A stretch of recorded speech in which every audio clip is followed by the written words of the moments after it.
ഒത്തിരി request വന്നിട്ടുള്ളൊരു video ആണ് MLT എന്ന് പറയുന്നത്, അതായത് മെഡിക്കൽ ലബോറട്ടറി ടെക്നോളജി. അപ്പോൾ ഇതിനെക്കുറിച്ചിട്ടുള്ളൊരു വീഡിയോ ചെയ്യോ, ഇതിൻ്റെ കോഴ്സ് എങ്ങനെയാണ്, ഇതിന് അപ്ലൈ ചെയ്യേണ്ടത് എങ്ങനെയാണ്, ഇതിൻ്റെ സാലറി സ്കീൽ എങ്ങനെയാണ്, ഒത്തിരി മക്കൾക്കൊരു സംശയമുള്ള കാര്യമാണ്. അപ്പോൾ കംപ്ലീറ്റ് കാര്യങ്ങൾ നമ്മൾ ഈ ഒരു വീഡിയോയിലൂടെ പറയുന്നുണ്ടാവും. മെഡിക്കൽ ലബോറട്ടറി ടെക്നോളജി അല്ലെങ്കിൽ MLT, ഈ ഒരു കോഴ്സ് നിങ്ങൾക്ക് നീറ്റിൻ്റെ സ്കോർ ആവശ്യമില്ലാതെ നിങ്ങൾ +1 +2 കഴിഞ്ഞാൽ, നിങ്ങൾ +1 +2 ബയോളജി പഠിച്ചിട്ടുണ്ടെങ്കിൽ നിങ്ങൾക്ക് തീർച്ചയായിട്ടും പോകാൻ പറ്റുന്ന ഒരു കോഴ്സാണ്. ഇതിന് നീറ്റിൻ്റെ സ്കോർ ആവശ്യമില്ല, പക്ഷേ ഇത് LBSലൂടെയാണ്. അതായത് നിങ്ങൾക്കറിയാം BSc നഴ്സിങ്ങിനൊക്കെ നമ്മൾ LBS എന്ന് പറയുന്ന സൈറ്റിലൂടെയാണ് നമ്മൾ എന്ത് ചെയ്യുന്നത്, അപ്ലൈ ചെയ്യുന്നത്. അതുപോലെ തന്നെയാണ് ഇതിനും MLTയിലേക്കും നിങ്ങൾ അപ്ലൈ ചെയ്യേണ്ടത്. ആൻഡ് ഇതൊരു 4 വർഷത്തെ കോഴ്സാണ്.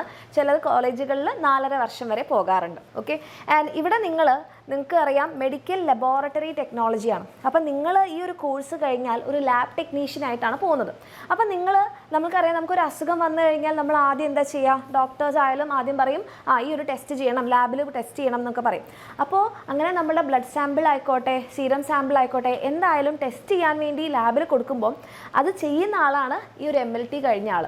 അതായത് ആ ഒരു ലാബ് ടെക്നീഷ്യൻ ആയിരിക്കും ഈ ഒരു ടെസ്റ്റ് ചെയ്യുന്നത്.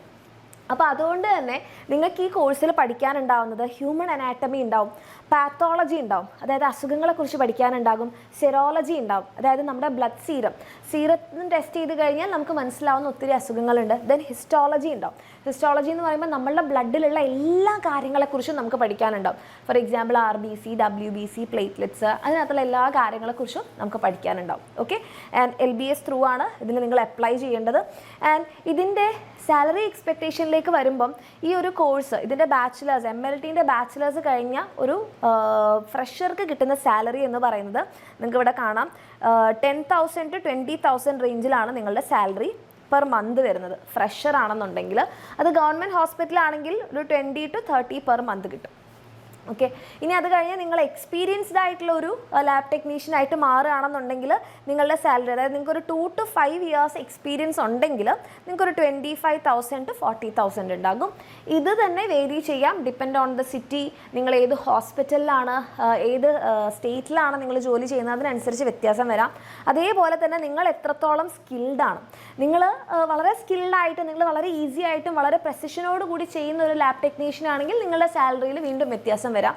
ഓക്കെ, അതൊക്കെ നിങ്ങളുടെ സാലറിനെ മാറ്റർ ചെയ്യും. ഇനി അതല്ല, നിങ്ങൾ ഇതിൻ്റെ ഹയർ സ്റ്റഡീസിലേക്ക് പോകുന്നുണ്ടെങ്കിൽ, അതായത് നിങ്ങൾക്ക് BSc MLT കഴിഞ്ഞാൽ നിങ്ങൾക്ക് MSc MLT ചെയ്യാം, അത് കഴിഞ്ഞ് നിങ്ങൾക്ക് PhD ചെയ്യാം. അതും അല്ലാന്നുണ്ടെങ്കിൽ നിങ്ങൾക്ക് സ്പെഷ്യലൈസേഷൻ ചെയ്യാം. സൈറ്റോളജി, സെൽസിനെ കുറിച്ച് പഠിക്കുന്നതാണ് സൈറ്റോളജി, അതിൽ സ്പെഷ്യലൈസേഷൻ ചെയ്യാം. മോളിക്കുലാർ ഡയഗ്നോസ്റ്റിക്സിൽ നിങ്ങൾക്ക് സ്പെഷ്യലൈസേഷൻ ചെയ്യാം. ലാബ് മാനേജ്മെൻറ്റിൽ സ്പെഷ്യലൈസേഷൻ ചെയ്യാം. ഇങ്ങനെ സ്പെഷ്യലൈസേഷൻ ചെയ്താണെങ്കിൽ നിങ്ങളുടെ സാലറിയിൽ വീണ്ടും വ്യത്യാസം വരും. ഓക്കെ, അപ്പം ജസ്റ്റ് ഒരു ഫ്രഷറിന്, അതായത് നിങ്ങൾ ഈ ഒരു 4 വർഷത്തെ കോഴ്സ് ഇറങ്ങിക്കഴിഞ്ഞാൽ നിങ്ങൾക്ക് കിട്ടുന്ന സാലറി എന്ന് പറയുന്നത് ഇതാണ്. ഓക്കെ, അപ്പം നിങ്ങൾ ഈ കോഴ്സ് ചൂസ് ചെയ്യുന്നത് 2 തരം ആൾക്കാരായിരിക്കും. ഒന്നെങ്കിൽ ഈ കോഴ്സ് ഭയങ്കര ഇഷ്ടപ്പെട്ട് ഒരു ലാബ് ടെക്നീഷ്യൻ ആകണം എന്ന് ആഗ്രഹിച്ച് വരുന്ന മക്കളാണെങ്കിൽ തീർച്ചയായിട്ടും നിങ്ങൾക്കിത് ചൂസ് ചെയ്യാം. കാരണം ഇത് നിങ്ങൾ BSc ചെയ്ത് കഴിഞ്ഞാൽ നിങ്ങൾ എന്തായാലും അതിൻ്റെ ഹയർ സ്റ്റഡീസിലേക്ക് പോകും. അങ്ങനെ ഹയർ സ്റ്റഡീസിൽ പോയി കഴിഞ്ഞാൽ ഈ സാലറി സ്കെയിലായിരിക്കില്ല, നിങ്ങളുടെ ലൈഫ് സ്റ്റേറ്റസും മാറും, ഒരു കുഴപ്പമില്ല. പക്ഷെ അതല്ലാതെ രണ്ടാമത്തെ കാറ്റഗറി, എന്തെങ്കിലും ചെയ്യണം, എന്തെങ്കിലും കോഴ്സ് പഠിക്കണം, എന്തെങ്കിലും വേഗം ഒരു കോഴ്സ് കഴിഞ്ഞ് ജോലി കിട്ടണം എന്ന് ആഗ്രഹിക്കുന്നവർ, അല്ലെങ്കിൽ എനിക്ക് എൻജിനീയറിംഗ് ഇഷ്ടമല്ല, മെഡിക്കൽ ഫീൽഡിൽ തന്നെ നിൽക്കണം എന്ന് ആഗ്രഹിക്കുന്ന മക്കൾ, അല്ലെങ്കിൽ എങ്ങനെയെങ്കിലും വേഗം ഒന്ന് ജോലി കിട്ടണം എന്ന് ആഗ്രഹിച്ച് നിങ്ങൾ MLT ചൂസ് ചെയ്യുന്നത് എൻ്റെ അഭിപ്രായം പറയുകയാണെങ്കിൽ ഒരു നല്ല ഓപ്ഷൻ ആയിരിക്കില്ല എന്നെൻ്റെ പേഴ്സണൽ ഒപ്പീനിയനാണ്. ഓക്കെ, കാരണം എന്താണെന്ന് വെച്ചാൽ നിങ്ങൾ 4 വർഷം പഠിച്ചു, നിങ്ങൾക്ക് അതിനൊത്തിരി കാര്യങ്ങൾ പഠിക്കാനുണ്ട്. നിങ്ങളുടെ ടൈമും നിങ്ങളുടെ എല്ലാ കാര്യങ്ങളും നിങ്ങൾ അതിൽ കൊടുത്ത് നിങ്ങൾ പഠിച്ചിട്ട് നിങ്ങൾക്ക് ഈ ഒരു സാലറി സ്കെയിൽ നിങ്ങൾ ആലോചിച്ച് നോക്കൂ, 4 വർഷം കഴിഞ്ഞാൽ ഈ ഒരു സാലറി സ്കെയിലോട് നിങ്ങൾക്ക് ജീവിക്കാൻ പറ്റുമോ? ജീവിക്കാൻ പറ്റുമായിരിക്കും, പക്ഷേ ബുദ്ധിമുട്ടായിരിക്കും. ഓക്കെ, അപ്പോൾ നിങ്ങൾ അങ്ങനെ എന്തെങ്കിലും ഒരു ജോലി കിട്ടണമെന്ന് ആഗ്രഹിക്കുന്ന ആൾക്കാർക്കാണെങ്കിൽ വേറെയും ഒത്തിരി കോഴ്സുകളൊക്കെ ഉണ്ട്. ഓക്കെ, അങ്ങനത്തെ കോഴ്സുകളെ കുറിച്ച് അന്വേഷിച്ച് പോകുക. അതുപോലെ തന്നെ നിങ്ങൾ ചൂസ് ചെയ്യുന്ന സ്ഥലം, നിങ്ങൾ പഠിക്കാൻ വേണ്ടിയിട്ട് ചൂസ് ചെയ്യുന്ന സ്ഥലം ഗവൺമെൻറ് സർട്ടിഫൈഡ് ആണോ, അംഗീകൃതമായിട്ടുള്ള സ്ഥാപനത്തിലാണോ പഠിക്കുന്നതെന്ന് നിങ്ങൾ ചിന്തിക്കുക. അത് നല്ലപോലെ അന്വേഷിക്കുക. കാരണം അങ്ങനത്തെ അംഗീകാരം ഇല്ലാത്ത സ്ഥലങ്ങളിൽ നിങ്ങൾ പഠിച്ചു പോയി കഴിഞ്ഞാൽ ആ സർട്ടിഫിക്കറ്റും വെച്ച് നിങ്ങൾക്ക് എവിടെയും ജോലി കിട്ടില്ല.